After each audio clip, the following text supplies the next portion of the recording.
I feel for today's Dharma talk, I feel, I hope that my words help in understanding some of what we're experiencing. And in my Dharma talk, I'm going to go from the particular, more just the idea of anger, in our relationship with anger and rage, and apply that specific understanding, and then to be able to expand it in a larger context to our communities and what we're seeing in the world now. So last December, I gave a Dharma talk. I actually gave 2 Dharma talks on anger, and I want to revisit them in the light of what's happened with George Floyd's murder and the subsequent protests, the riots, the palpable rage that we feel that is surfaced, the rage about this, but also the rage that has been bubbling up for a long time as our society, as our communities are going through a time of transition and great change. This has not been helped by the COVID-19 pandemic, the lockdown, and the culture wars over something as simple as wearing a mask. So for today's Dharma talk, I want to revisit some of those comments and add some new insights. First of all, I want to talk about anger. Now, many of us have a tendency to be on 2 sides of anger. Either we're easily consumed by anger, or we have the inability to even allow ourselves to feel anger. And yet others of us find us on a continuum. In some situations, some scenarios, we are calm as a still lake, and in other situations, we are raging as a fire. Today, I want to talk about anger, and even as important, about rage as a teacher. Guillaume Kabose Sensei has taught that there are teachers everywhere, and our experience of anger and rage can be one of those teachers if we allow it to be, if we let it. So today I want to talk about the middle way when it comes to experiencing anger, and how anger can be our teacher and our motivator. First of all, anger in and of itself is neither good nor bad. It has potential to become one of the 3 poisons, to keep us bound to suffering. At its core, anger is a cry for help. As Thich Nhat Hanh has taught, anger is the overflowing of suffering. Right now in our country, anyone with eyes, ears, and heart can see that. Right here, right now, we are a country suffering. An angry person is a suffering person. Also, it's important to remember that in the eyes of the Bodhisattva, there is no worthy or unworthy suffering. There is just suffering. One suffering is not more worthy than another's suffering. Again, some of us diminish others' suffering. We do this by casting blame, look for excuses, try to create appropriate boundaries for the expression of another's suffering. And still, there are others of us that diminish our own suffering, as if though it is something we should not feel. This constant judging of suffering as worthy or unworthy fuels disconnection and tribalism. These 2 become a barrier, an almost impenetrable barrier to listening to the other and even ourselves.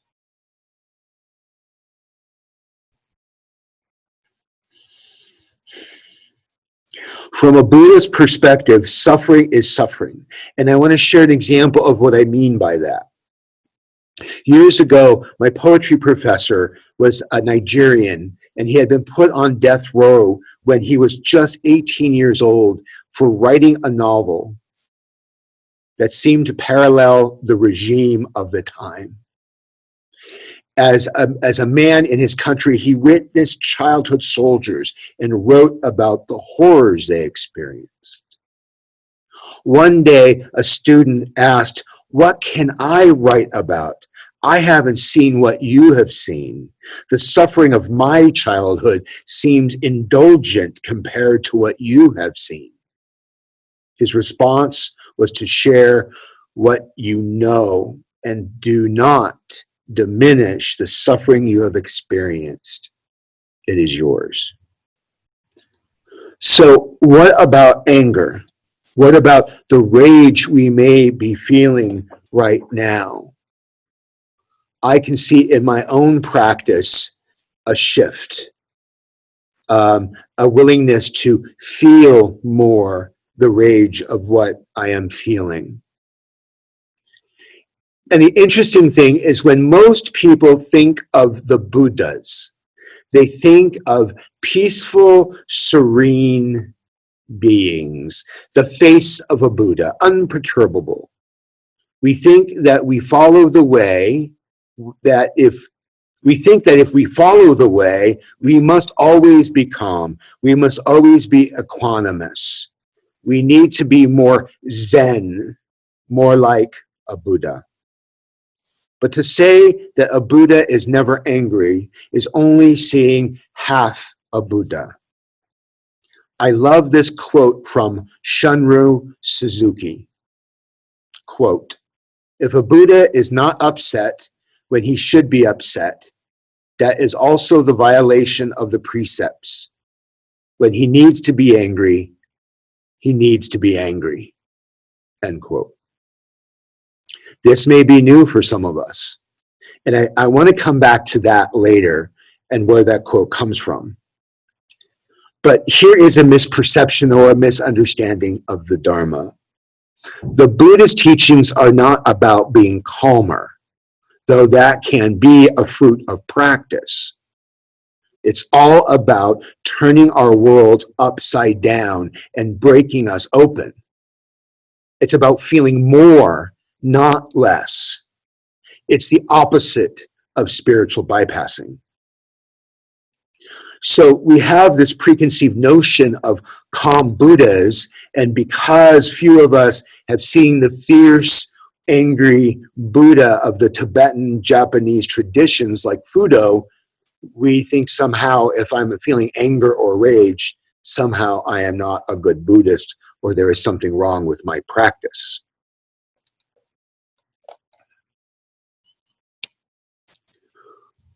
We have the tendency to neuter our Buddhas, to make them rather docile.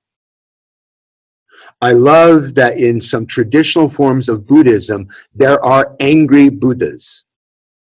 I really appreciate this from Melvin MacLeod, editor of the Lion's Roar magazine, where he says, quote, "The Buddhas are not just love and light people we like to think they are. Of course, their enlightened mind is grounded in total peace, but in that open space, compassion spontaneously arises. It has many manifestations.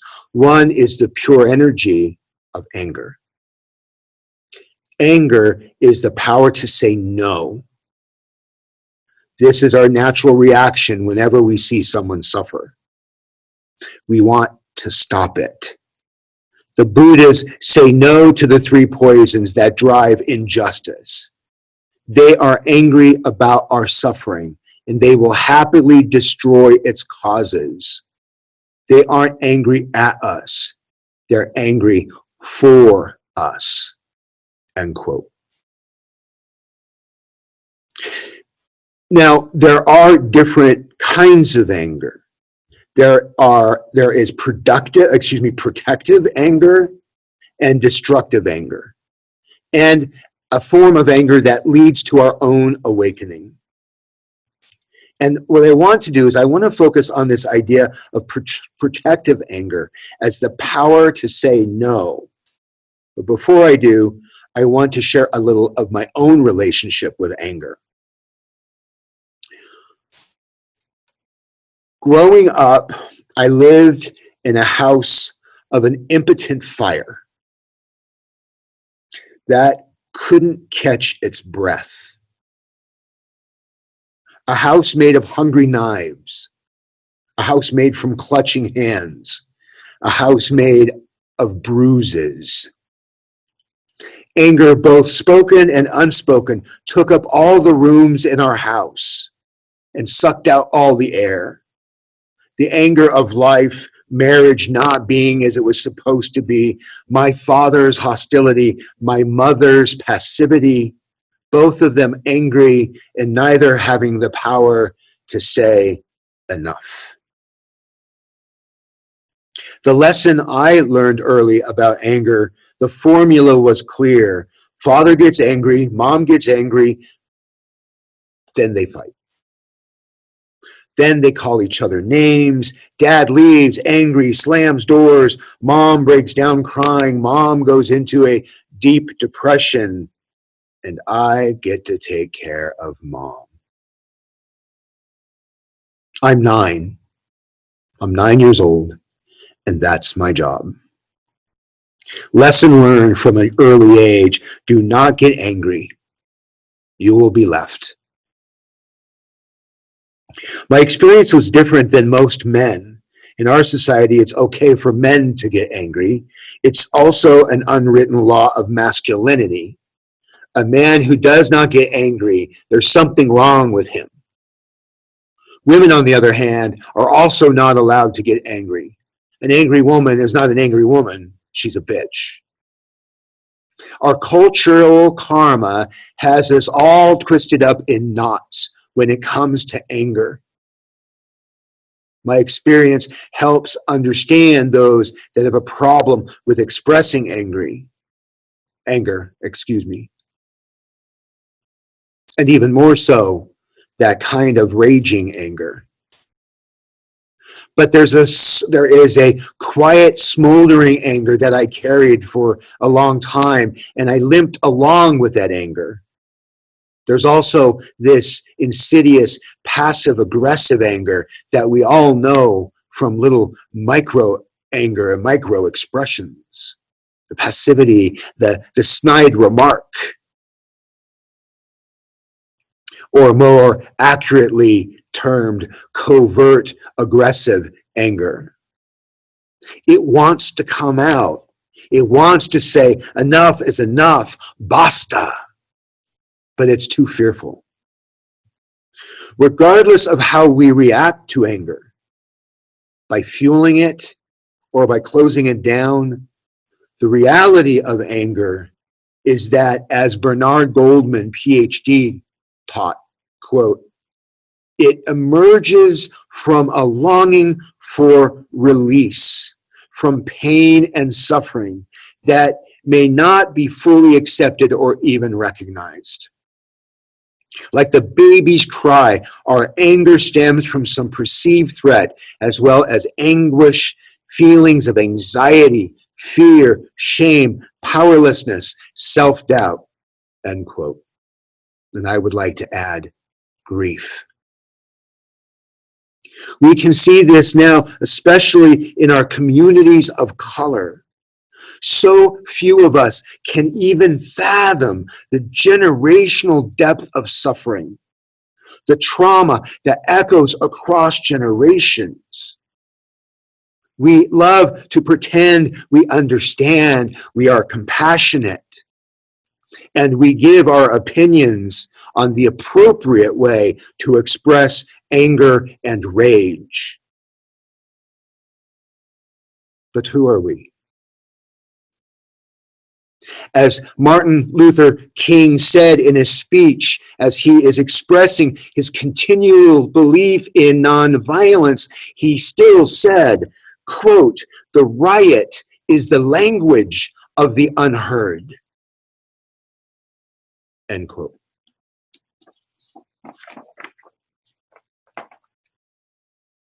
And we can even see this in a smaller way in the families we were raised in.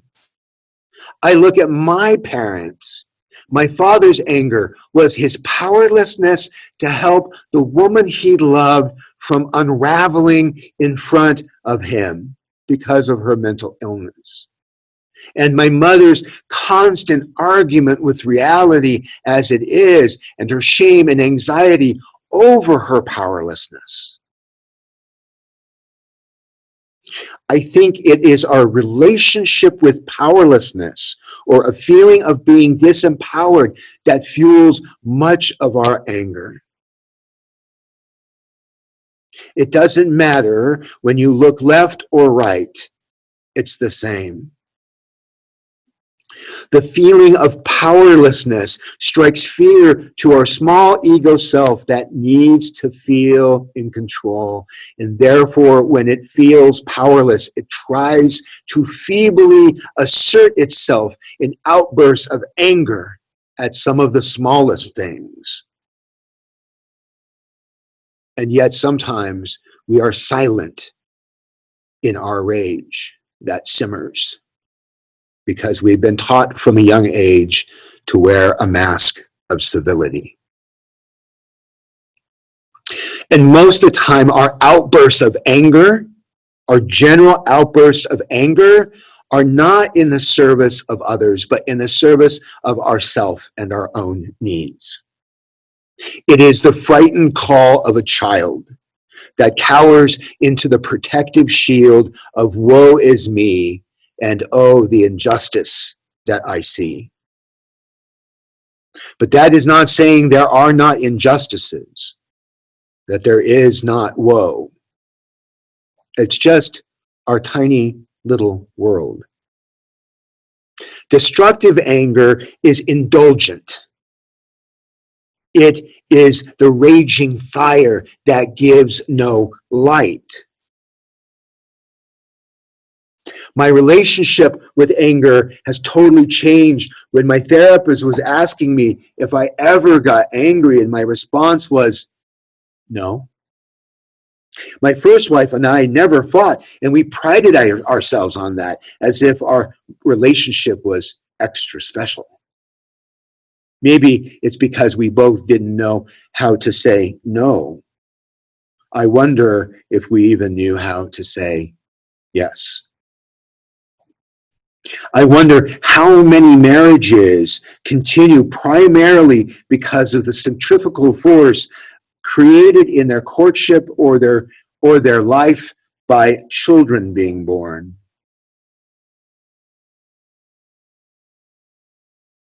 She said, as she looked at me, you know, the feelings of anger can be the rising of self-compassion.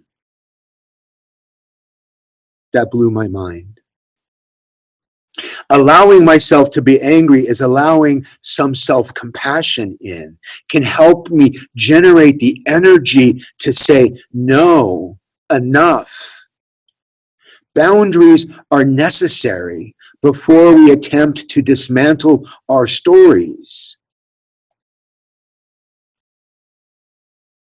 Boundaries are necessary.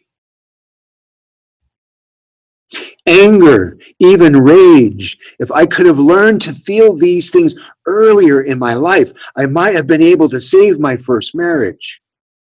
If I'd better understood that the boundary of yes and the ability to say no is at the heart of anger. I was too terrified to say no because I thought I would be abandoned. Curious that in the end, I did the abandoning. Years later, I was given the opportunity to learn more about anger. My first serious relationship after my marriage was with a young, very angry woman, and she was quick to anger and learned at an early age the power of a cutting remark. She was a skillful assassin with a cutting phrase. we would talk about her anger. And I told her, you were never angry with me. And she would say, well, because you never do anything to make me angry. Well, that would change. And when it did, her first words she wielded were like a sword that landed blows that allowed anger to be my teacher. I observed and could see the scared young kid inside of her trying to protect her. One time she was saying a litany of mean things to get me to respond to her. It was a moment of rare clarity on my part. And I started to understand at the heart of her anger was a deep suffering, a deep shame and feeling of powerlessness. And by experiencing this, instead of running away from it, by experiencing it, it can help us awaken to our life more fully. I was uncomfortable with her anger because I was uncomfortable with anger in myself. I was uncomfortable with her rage because I was uncomfortable with the rage within myself. They were there. Don't get me wrong. They were there. Just because they hid in the dark did not mean they did not exist. And I love this. So we can learn from this. I love this from Zenju Earthland Manuel, a Zen teacher. Quote, "It is true that rage, like fire, to which is often compared, can be harmful, burning away everything in its path. But rage can also be life-giving, illuminating that which must be exposed before humanity can shift into a greater experience of interrelationship and love. I too feel rage, but rather than lash out from my pain and anguish, I've learned to use my rage to fuel a transformation towards awakening." End quote. So with this situation, instead of getting angry back, I asked her if she was okay. And I listened. Instead of trying to prove her wrong, to prove her point wrong, or that I don't do that, I listened. I asked her, how did I hurt you? I wanted to know. It was coming to an end with her, and I learned that to love someone unconditionally does not mean that you have to live with them unconditionally. To live with somebody unconditionally is a form of idiot compassion. So with anger, we need to change our relationship with it, and only we can do that by experiencing it. We have to feel it. Zenju Earthland Roshi goes on, and she says that even, quote, "For a Dharma teacher, there is an unspoken rule not to feel or express rage. Rage is considered unenlightened. In our Dharma communities, as in our day-to-day lives, we often wear masks of politeness to conceal the rage we carry." End quote. How many of us do that? So she goes on to say, quote, "Yet to fully feel is to be fully human. If we can't be honest about the human condition, then how can we hear the cries of the earth or experience liberation? It is true that rage like fire can be harmful, but it can lead us to awakening." End quote. I see in this teaching this species of anger that I'm talking about, this protective anger, this power to say no. The woman or man in abusive relationship, regardless of romantic or familial, to say no to the injustice of what is happening. Or each of us to say no to the injustices that are happening in front of our faces over and over and over again. When is enough enough? Anger and even rage can be our teacher and give us the momentum generated from this protective anger. It can energize us to say no, not just by saying no in a Facebook post, by saying no with our bodies and our vote. We need to help create boundaries to say no, hell no, no more.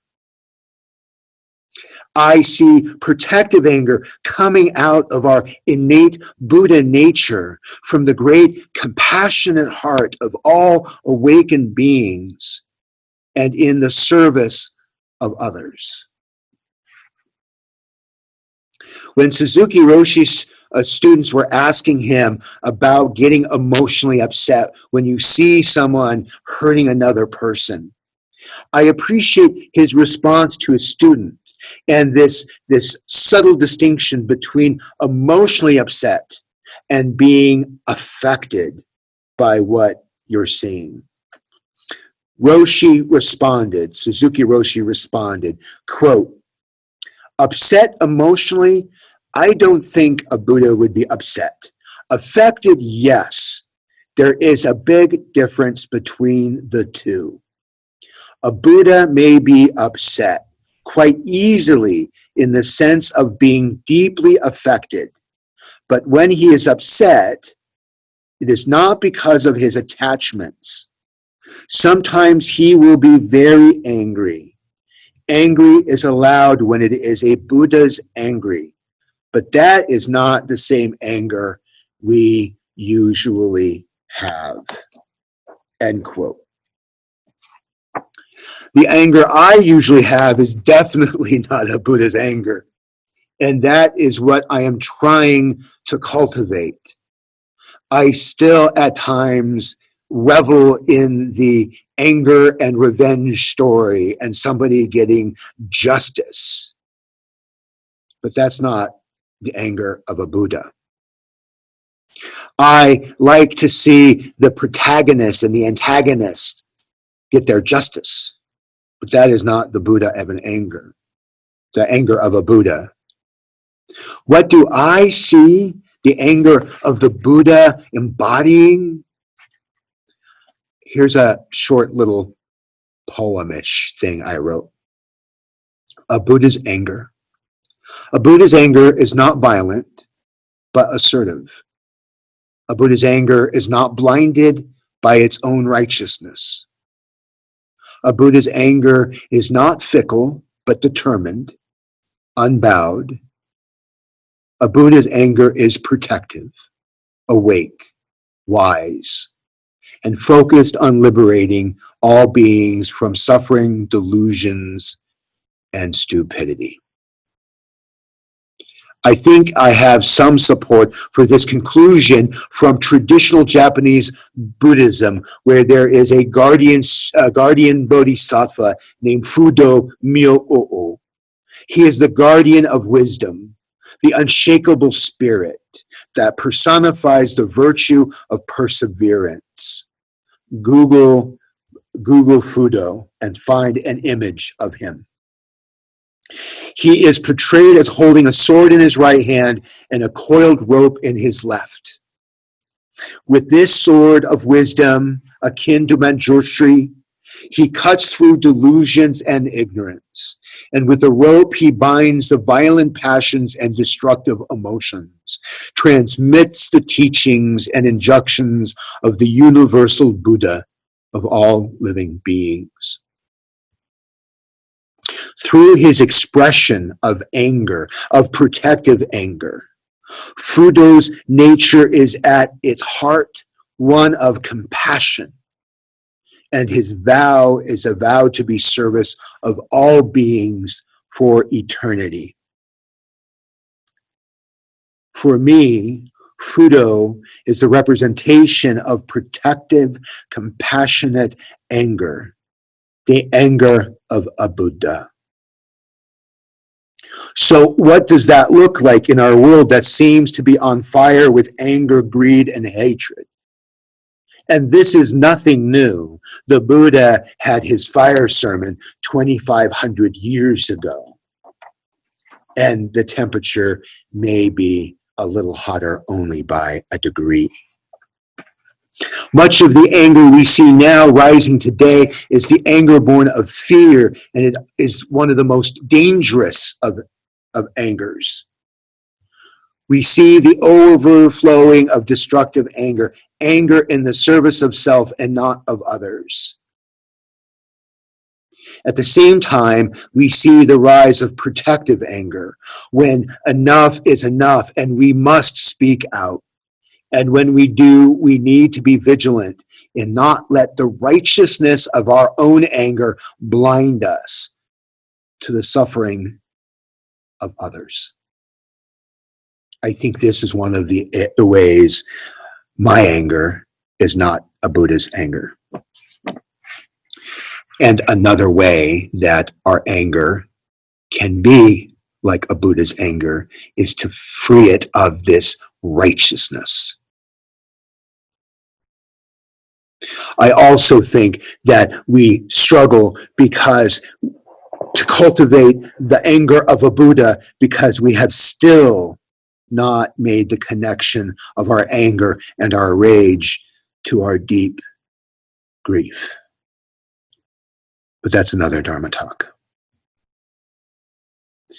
As followers of the Buddha, we are called to be compassionate to victims, yes, and also to perpetrators, because whether we like it or not, we have been both. Also, as followers with the Buddha way, we want to touch the source of the anger, whether it be fear, shame, anxiety, or powerlessness.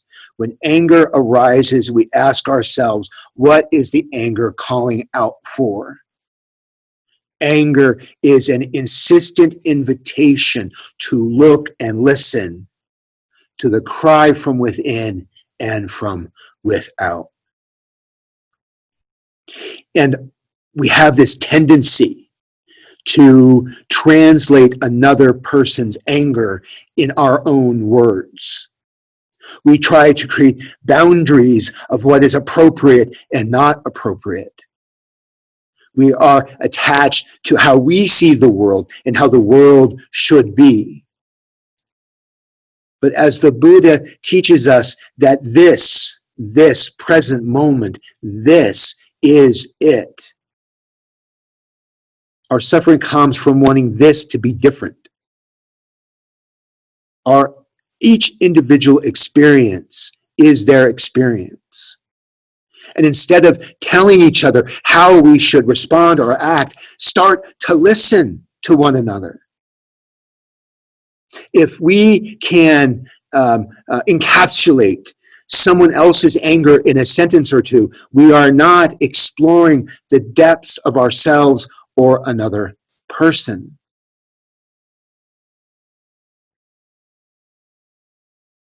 The same is true that it's an invitation when somebody's anger affects you. Are you uncomfortable with someone else's anger? Are you uncomfortable with the way they express their anger? What is that telling you, about your own suffering,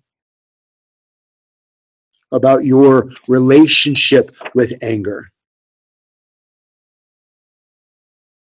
By opening ourselves, by letting go of our fixed ideas of how it should be or not be, but to ask ourselves, what can I learn from this? And to listen to the other and their anger and their rage. Understanding it is their suffering that is crying out. What can we learn from it? As Thich Nhat Hanh teaches, when a person is full of anger, it's because he or she suffers deeply.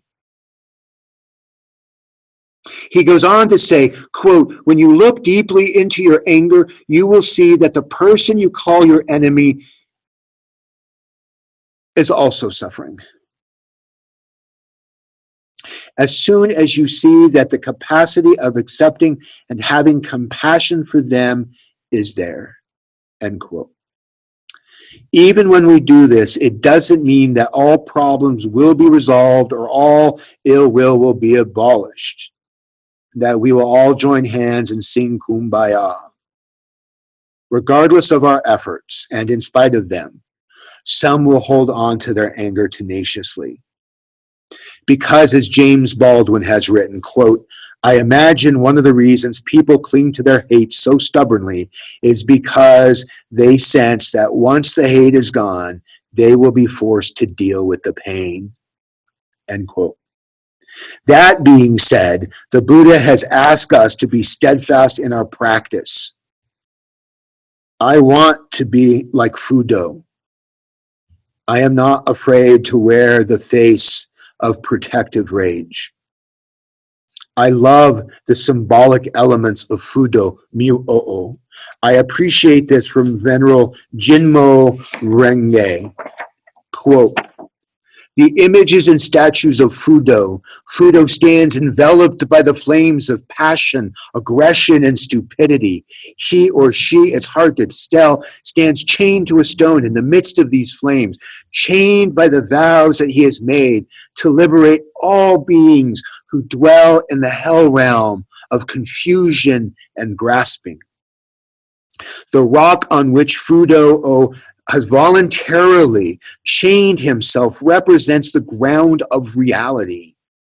His vow is to stand immovable on the ground of reality in order to liberate all beings in the midst of their various forms of contraction. The rock is reality, and no matter how wildly the flames of passion, aggression, and stupidity burn, he has chosen to chain himself to that rock. End quote.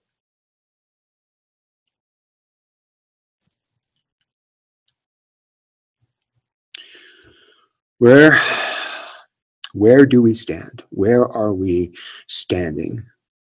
And are we standing? Or are we hiding? That is only a question that each of us can answer. My hope, my aspiration for our community is that we be like Fudo, immovable, in the face of anger, our own and others, and that we deeply listen. We don't pontificate, we don't tell others how they are to be angry, but we simply listen. That is our practice, to listen without judgment, with a compassionate heart, and not to grab to fixed views and tangled thoughts. Help us, Fudo, all understand that anger is a call to listen deeply to the suffering that is there. And as we say, Namo Amida Butsu, it's an invitation for all of life to come as it is, for anger to come as it is, Namo Amida Butsu, and then to attend to it. How are you going to attend to it? Namo Amida Butsu.